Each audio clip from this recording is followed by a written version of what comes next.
안녕하세요. 세상읽기의 심리학자 김태형입니다. 예, 통일시대연구원 원장 한충목입니다. 6.15 남측위가 전환된 조직인 자주통일평화연대 상임 공동대표를 겸임하고 있습니다. 반갑습니다. 네, 반갑습니다. 네, 제가 통일시대연구원 회원인데 원장님은 처음 방송에 모시는 것 같습니다. 조금 전에 말씀하셨듯이 자주통일평화연대의 상임대표도 맡고 계시는데 사실 한국진보연대를 비롯해서 수많은 벼슬을 지금 감투를 쓰고 계십니다. 네, 오늘은 다 소개해드릴 수는 없고 자주통일평화연대에 대한 이제 대표 상임대표로만 일단 소개를 드리겠습니다. 그동안 긴 세월 동안 통일운동에서 아주 굵은 역할을 해온 거로 알고 있습니다. 어떤 일들을 주로 해오셨습니까? 주로 그 6.15 공동선언 이후에 네. 남북 간의 민간 교류나 공동 행사들이 무수히 진행되었어요. 그래서 제가 그때 시기에 집행위원장 또 대표로 역임을 했었기 때문에 네. 남북 간의 중요한 공동 행사를 준비하는 역할들을 오랫동안 했습니다. 그러다 보니까 북쪽에 한 100여 차례 방문한 그런 경험들도 갖게 되었습니다. 네. 어떻게 보면 남북 교류의 산 증인이시네요. 예, 네. 그렇게 되었습니다. 한국 사람들 중에서 100여 차례 이상 방문한 사람이 거의 없지 않습니까? 아마 개성에서 사업하시는 분들 네, 그런 공단, 분들 네. 빼놓고는 많지는 않을 것 같습니다. 예. 자, 그동안 그렇게 자주 북쪽 분들하고 접촉을 하고 교류를 하셨는데 그런 과정에서 특별히 기억에 남는 거 하나 소개해 주신다면 어떤 그 기억에 남으십니까?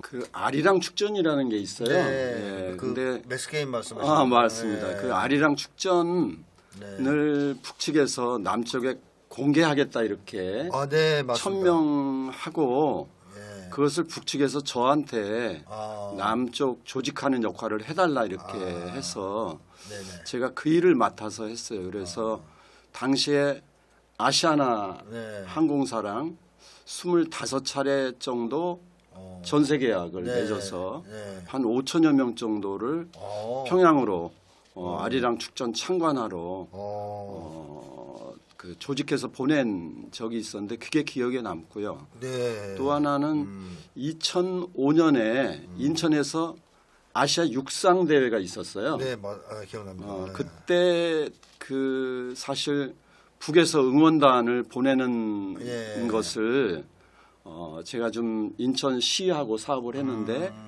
그게 잘 안 됐어요. 안 됐는데 그때 북측 일꾼들이 김정일 국방위원장한테 직접 좀 친서를 한번 부탁하는 친서를 쓰면 어떻겠냐 이래서 제가 좀 그 절절한 친서를 썼었는데 그때 그걸 김정일 국방위원장이 보시고 청년 학생 협력단이라는 응원단을 140명으로 해서 남쪽에 보내주셨어요. 네.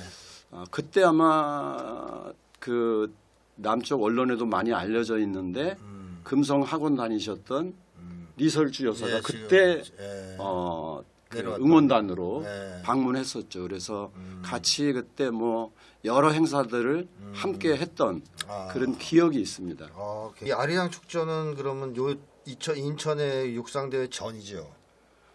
육상대회 이후입니다. 이후입니까? 예. 이게 몇 년대쯤 됩니까? 2005년입니다. 아리랑 축전도요? 아리랑 축전도 2005년이고 그게... 육상대회는 9월 달이었고 그리고 아리랑 축전은 10월 달에. 네. 그럼 여기에 우리 한국 사람들이 5천 명이 갔다는 얘기입니까? 제가 조직해서 보낸 것이 5천 명인데 그 이외에 또 여러 또 대북 지원 단체들이나 다른 단체들에서도 보냈으니까 아마 제가 알기로는 거의 10,000명 가까이 간 걸로 알고 있습니다. 자, 그런 시절도 있었구만요. 예.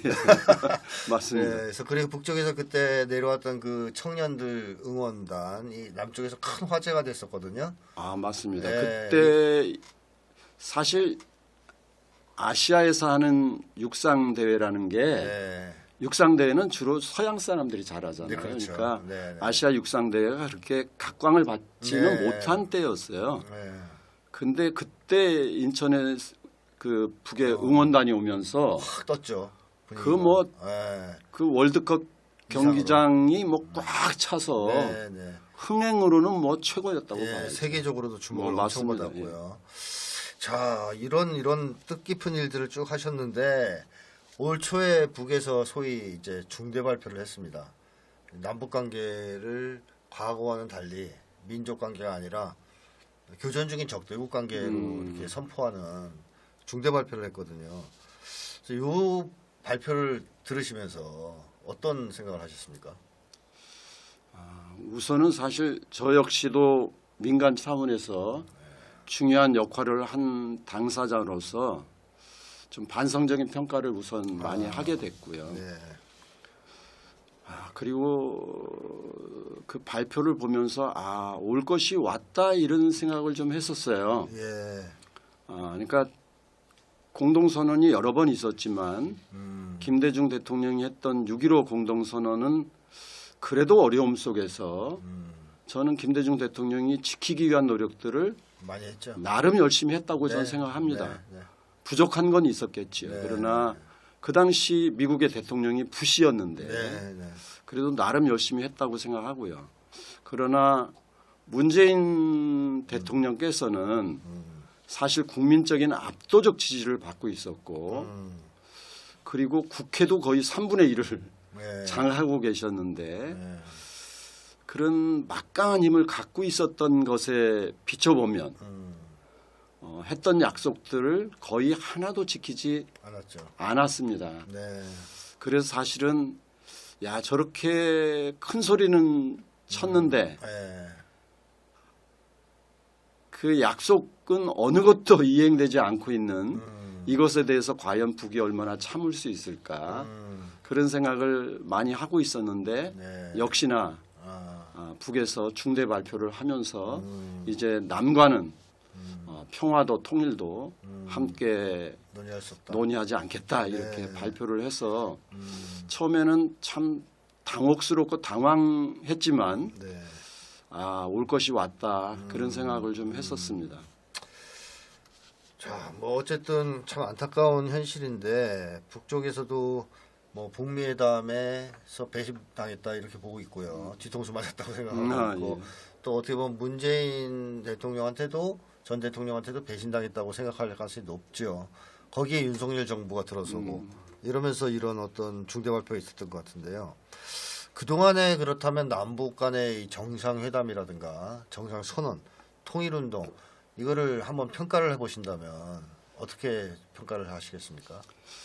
지금 앞에 문재인 대통령 관련해서 네. 말씀드리면서 네. 그 속에 사실 뭐 평가가 담겨 있다고 봅니다. 담겨 있다고 보는데 53년 정전 체제가 지속되다가 정전 체제는 말 그대로 전쟁하는 그쵸. 것을 잠시 멈춘 상태인 것이기 휴전이죠, 때문에 휴전. 네. 사실은 전쟁 상태인 거죠. 그렇습니다. 예. 네, 전쟁이 끝나지 않은. 그것을 7.4 공동 성명이 발표되고 특히나 이제 2000년 6.15 공동선언이 발표되면서 남과 북은 통일을 서로 함께 도모할 수 있는 네. 특수관계다. 그렇죠. 그렇게 얘기했죠. 라는 것으로 정리하면서 공동선언 시대가 예. 도래했다고 봅니다. 예. 그리고 그 공동선언이 나름 금강산 개성이 개방되면서 또 민간 차원의 여러 공동행사들이 이루어지면서 네. 그래도 어렵지만 일정한 진전이 있었다고 보는데 네. 문재인 대통령 시기가 오면서 사실은 말뿐이었고 네. 약속이 어느 것 하나 지켜진 바가 네. 없게 되고 거기다 윤석열 정권 들어서면서는 오히려 뭐 한미 군사 훈련은 네. 사실 전쟁을 방불케 하게 되면서 그러면서 통일운동은 사실 뭐 어찌 보면 뭐 옳고 그름을 떠나서 현실 속에선 끝장난 것으로 네. 그렇게 평가될 수밖에 네. 없었다고 봅니다. 네. 그러나 그것으로 또 우리 민간에서 해야 될 일이 맞춰지는 것은 아니기 때문에 많은 것을 과제로 안고 있다 이렇게 생각이 듭니다. 자, 일단 정부 차원에서의 통일 운동 혹은 뭐 정부 차원에서의 남북 교류 화해 이거는 이제 끝났다. 물 건너갔다 이렇게 보는 게 맞겠고요. 민간 차원도 그 과정에서 막혔다고 봐야 되겠죠, 지금. 뭐 남쪽에서 아무리 교류를 하고 싶고 통일 운동을 하고 싶어도 북쪽에서 호응을 안 해줄 거라는 생각이 들거든요. 그러다 보니까 이 올해 중대 발표, 북의 중대 발표 이후에 여러 가지 변화가 나타나고 있습니다. 남북 관계 또 남쪽 내부에서의 변화, 민간 통일 운동 분야에서의 변화, 그래서 어떤 변화들이 있다고 보십니까? 정부 당국끼리는 네. 저는 이제 공동선언 시대가 끝나면서 말 그대로 53년 체제, 네. 정전 체제로 돌아갔다. 네. 그렇게 보는 게 맞을 것 같습니다. 네. 그래서 그 결과 지금 현재 뭐 한반도에 조성되고 있는 것은 전쟁이죠. 사실은 뭐 전쟁이 일어나지 않는 게 이상하다 할 네. 정도의 그런 정세가 도래해 있죠. 네. 그러나 이제 민간 차원에서는 그동안 우리는 통일운동하면 교류와 협력, 네. 공동행사, 네. 만남 이것이 통일운동으로 이제 네. 그 생각해 왔던 것이 사실이죠. 네. 주요 내용이. 그러나 네. 어찌 보면 통일운동의 진정한 그 의미는 네. 자주와 평화 통일을 실현하기 위한 제반 조건을 만들어내는 것. 이것이 더 중요한 통일운동의 네. 과제다 이렇게 봤을 때 네. 민간 통일운동이 해야 될 역할은 오히려 근본적으로 더 커졌다. 네. 그렇게 저는 봅니다. 그래서 통일을 가로막는 윤석열 정권 네. 국가원법을 폐지하는 것 네. 또는 북에 대해서는 제재로 남에 대해서는 간섭으로 일관하고 있는 미국에 대해서 반대하고 정책을 바꾸어내는 일 네. 이런 것이 이제 통일운동의 네. 중요한 역할로 네. 자리매김해야 된다 이렇게 생각합니다. 네, 말씀하신 대로 그동안 민간 통일운동 진영에서는 북쪽 사람들을 만나고 서로 같이 행사도 하고 뭐 왔다 갔다 하고 이러다 보면 통일이 가까워질 거라는 기대가 있었단 말입니다. 근데 좀 냉정하게 얘기하면 좀 순진한 기대 아니었나 하는 생각도 들 때가 있어요. 그러니까 그러한 줄기찬 노력을 그냥 미국이 바로 짓밟아 버렸단 말이죠. 그리고 남쪽 정권도 못 움직이게 꼼짝 못하게 묶어놓고 이 과정에서 말씀하신 대로 야 우리가 통일을 하려면 결국 자주의 문제를 풀지 않으면 야 한 발자국도 나가지 못하겠구나 하는 이런 어떤 각성의 계기도 됐다 이렇게 볼 수 있겠네요. 그렇습니다. 예. 네. 그래서 6.15 공동선언 실천위원회를 자주통일 평화연대로 이렇게 조직 전환을 하신 거죠. 맞습니다. 예. 네. 그러면 앞으로 통일운동은 필요가 없다 뭐 이렇게 얘기할 수 있는 겁니까? 그러니까 지금 말씀드린 대로 그동안 해왔던 통일운동 네, 그 방식. 그 네. 방식은 아마 한동안 네. 실현되기가 어려울 거다. 이건 네. 분명한 것 같습니다. 네, 네. 그러나 말 그대로 장벽을 허물기 위한 통일운동. 예전에 문익환 목사님께서 사방이 벽일 때 그 벽 앞에 주저앉아 울고 있을 거냐. 그 벽일지라도 두드리면 그 벽이 무너져 문이 된다. 그런 표현을 네. 시를 통해서 하신 적이 있어요. 네. 지금이야말로 우리들 앞에 놓여 있는 장벽, 윤석열의 장벽, 국가헌법의 장벽, 또 일제 잔재들의 장벽, 네. 미국의 장벽 이런 것을 두드리고 투쟁하고 투쟁해서 네. 허물고 문을 내고 길을 내는 그것이 바로 통일운동이다. 네. 이렇게 정리를 하고 그 통일운동에 전념하는 것 네. 이것이 중요하다 이렇게 생각이 듭니다. 어떻게 보면 근본적인 문제에 손을 대기 시작했다 이렇게도 얘기할 수 있겠고요. 오히려 통일운동은 네. 만남은 사실 결과인 것이지 네. 이런 재반 조건이 마련되어 있지 않고 네. 저희들이 공동선언이라는 특혜를 받아서 남북의 만남을 실현했는데 어찌 보면 한미 워킹그룹이라는 실무협의기구 하나가 다 막았죠. 이 모든 것을 막으면 못하는. 막혀지는구나라는 것을 우리가 절감했지 않습니까? 맞습니다.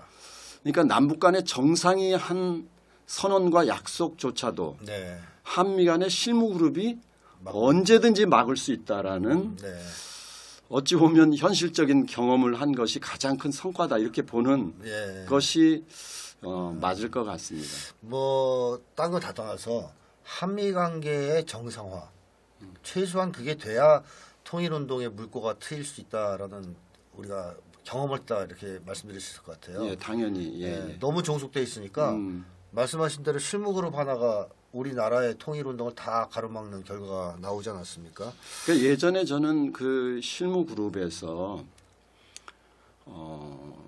통일부 장관이 DMZ 안에 들어가서 행사하는 것을 막았죠. 막아서 못 들어갔어요. 네, 맞습니다. 그리고 그 결핵 관련한 의약품을 북에 보내겠다라고 했는데 그것을 실어 나르는 트럭 자체가 대북 제재에 걸린다라고 해서 트럭이 들어갈 수 없다는 거죠. 그러면은 그 약품을 실어 나를 수 있는 것이 그게 수백 톤인데 그것을 손으로 가져갈 수도 없고 무슨 예전에 보부상들이 짐으로 나를 수도 없는 바에야 트럭 아니면 기차로 나르는 것인데 그 트럭과 기차 비행기가 대북 제재에 걸리기 때문에 할 수 없다라고 그 제약을 가했는데 사실 그런 실무 그룹의 이러한 간섭 이거야말로 사실 문재인 대통령이 결단을 가지고 뚫어냈어야 될 맞습니다. 그런 일이라고 봅니다. 네, 뭐 최근의 정세를 보더라도 미국이 확성기를 끄고 싶으면 당장 달려가서 못하게 끄고 또 허가해 주고 싶으면 허가해서 하루 종일 틀게 하고 이런 정도의 종속성, 예속성 이것이 있는 한 통일운동은 뭐 거의 불가능하다 하는 거고요. 그래서 앞으로의 통일운동은 그런 근본 문제 해결로 나아갈 필요가 있다. 그러니까 통일운동이 필요 없는 게 아니라 통일운동의 성격과 내용이 바뀌었다. 맞습니다. 어떻게 보면 좀 더 본질적인 쪽으로 접근하기 시작했다. 맞습니다. 근데 만약에 이걸 뚫어낸다면 오히려 통일운동이 과거에 이루지 못했던 성취를 이룰 수도 있겠네요. 성공한다면. 그러니까 저는 지금은 정전 체제를 항구적인 평화 체제, 평화 협정으로 만들어내지 않고는 남북 관계는 풀리지 않는다 이렇게 봅니다. 그리고 그것과 더불어서 남쪽의 정부가 민주적이면서도 자주적인 정부로 그렇죠. 됐을 때, 그럴 때 동등한 입장에서 주권을 가지고 남과 북이 함께 만나서 민간 교류도 당국 간 교류도 해낼 수 있을 것이다 이렇게 생각합니다. 자, 그 지금 최근에 그 독립기념관장을 이 7.18라고 할 수도 없죠. 뭐 사실 추승일주의자, 광신적 사대주의자 이렇게 불러도 될 것 같은데 뭐 독립운동을 부정하는 그런 민족 반역자를 독립기념관 관장에 앉혔단 말이에요. 이러다가는 좀 있으면 독도를 일본한테 넘겨줄 수도 있는 상황 아닙니까? 자, 윤석열이가 이런 짓을 하는 것은 제가 볼 때는 한미일 군사동맹 미국이 시키는 이걸 어떻게든 빨리 완성해서 정권 안보를 보장받기 위해서인 것 같은데 그렇다면 앞으로 향후 어떤 정세가 펼쳐질 것 같습니까? 지금 전쟁 위기가 일단은 사실 지금 뭐 국민들도 다 우려하고 있죠. 우려하고 있고 지금 오물풍선이 서로 하늘을 나르고 있고요. 확성기가 지금 뭐 가동 중이죠. 지금 휴전선 모든 곳에서 지금 가동되고 있죠. 그리고 훈련도 예전보다 더 아주 격렬하게 휴전선 인근에서 실사격 훈련이 지금 진행되고 있고요. 그리고 전략 핵 폭격기를 포함해서 네. 핵 선제 공격까지를 포함한 네. 한미뿐만 아니라 한미일 합동 훈련. 군사훈련이 진행되고 있습니다. 네. 그래서 사실 이것은 훈련이라고 명칭돼 있을 뿐이지 사실상 전쟁 연습, 네. 전쟁의 다름이 아니다라고 네. 생각이 듭니다. 그래서 말씀드렸듯이 이제 한반도에서 전쟁이 안 나는 것이 이상하다 할 정도의 그 남북 간의 대결이 격화되고 있는 것이 사실입니다. 네. 따라서 이제 우리는 특히 민간은 전쟁을 막고 평화를 실현하기 위한 강력한 투쟁들을 네. 전개해야 될 것 같고요. 네. 그리고 이 속에서 아무래도 미국의 돌격대를 자임하면서 오히려 일본을 끌어들이면서까지 네. 한미일 군사 동맹을 완성하고자 하는 윤석열을 조기 퇴진시키기 위한 네. 그런 투쟁을 통일운동과 함께 전개해야 된다 이렇게 생각합니다. 네. 그래서 어찌 보면 예전 군사독재 정권 시절 때 범민족 때에는 어찌 보면은 통일 대회이면서 군사 정권에 강력히 저항하는 국민적인 투쟁이었거든요. 그렇죠. 네.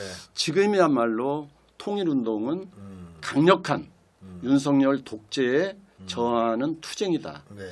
그렇게 생각하고 네. 실천해야 될 것 같습니다. 네. 지금 윤석열 정권은 뭐 거의 전쟁을 바라는 듯한 모습을 보이고 있습니다. 아주 그렇다고 예, 봐야죠. 뭐 빨리 좀 하자. 우리가 이렇게까지 하는데 너희들 가만히 있을 거냐? 이런 좀 모습을 보이는 것 같거든요. 그래서 윤석열이 정권 위기, 탄핵 위기를 전쟁으로 돌파하려고 한다는 얘기는 뭐 많이 나오고 있는데 아주 위험한 상황입니다. 이런 상황에서 앞으로 통일운동은 더욱더 그 의의가 커질 것이다. 통일운동이자 곧 윤석열 정권 퇴진운동이 될 것이다라는 말씀이십니다. 자, 이제 앞으로 통일운동과 윤석열 퇴진 또 미국의 영향력을 반대하는, 미국을 반대하는 이런 것들이 하나로 모여지면서 전쟁을 막아서 우리가 다시 통일의 길로 갈 것이냐, 아니면 윤석열한테 속수무책으로 당해서 독도도 일본한테 넘겨주고 전쟁으로 갈 것이냐, 뭐 이런 이제 기로에 서 있다고 보여집니다. 자, 이제 앞으로 하실 일들이 정말 많을 것 같은데요. 자주통일 특히 평화연대라는 이제 조직이 마지막으로 뭐 하시고 싶은 얘기, 부탁하고 싶은 얘기 국민들한테 있으시면 한마디 해주시죠. 그 사실은 우리가 아까도 말씀드렸듯이 문재인 정권에 대한 비판적 평가를 내리는 것과 더불어서 과연 우리 민간 통일운동은 네. 어떠했던가에 대한 성찰도 필요하다고 봅니다. 네. 우리 민간 통일운동의 역량이 비약적으로 높아져서 미국을 극복하고 그리고 문재인 대통령이 오히려 적극적으로 결단할 수 있도록 우리가 견인할 수 있었다면 그러면 지금과는 다른 양상이 벌어졌을 것이라고 생각합니다. 네. 그래서 우리가 이런 강력한 투쟁을 전개하는 것과 더불어서 진보 민중 진영뿐만 아니라 종교인, 시민들, 각계각층이 함께 통일 운동의 역량을 구축하고 실천으로 나설 수 있도록 하기 위한 부단한 노력이 필요하다고 봅니다. 네. 특히나 요새 젊은이들이 네. 이런 통일 운동에 적극적이지 않은 것이 사실이거든요. 네, 그렇죠. 그럴 때 앞으로 우리 젊은 세대들이 우리 조국의 자주와 평화 통일운동의 주역으로 등장할 수 있도록 하기 위한 네. 여러 노력들 네. 굉장히 중요하다고 봅니다. 네. 그래서 다시 말씀드리면 통일운동의 대중화, 네. 일상화, 그리고 강력한 실천 네. 이런 것들이 담보되어야 된다 이런 생각을 가져봅니다. 네. 뭐 그것이 잘 돼야만 어떻게 보면 전쟁도 막고 또 한국 사회도 바꾸고 우리가 원하는 대로 새로운 미래를 열어나갈 수 있을 것 같습니다. 그래서 맞습니다. 이 자주통일평화연대가 잘 돼야 나라가 잘 된다 이렇게 얘기할 수도 있는 사실 것 같고요. 그 나라가 잘 돼야 잘 된다라는 것 속에 네. 어찌 보면은 게 평화가 그렇죠. 민생입니다. 네. 사실. 맞습니다. 예. 그리고 통일이 복지입니다. 그렇습니다. 그래서 민생과 복지가 네. 그냥 어디에서 나오는 것이 아니라 네. 평화가 실현되고 통일이 앞당겨질수록 그렇죠. 오히려 우리 노동자 음. 서민들이 잘 사는 네. 그런 세상이 올 수 있다. 네. 그렇게 생각이 듭니다. 맞습니다. 자, 윤석열 정권을 반대하는 국민들, 압도적 다수의 국민들이 반대하고 있는데 그분들이 다 이 말씀 동의하실 거라고 믿고요. 앞으로 하나로 힘을 합쳐서 윤석열 정권을 끝장내는 길로 나아가기를 희망합니다. 자, 오늘 첫 출연이신데 아주 말씀을 잘해 주셨고요. 좋은 얘기 해 주셨습니다. 앞으로 종종 나와 주십시오. 예, 감사합니다. 네.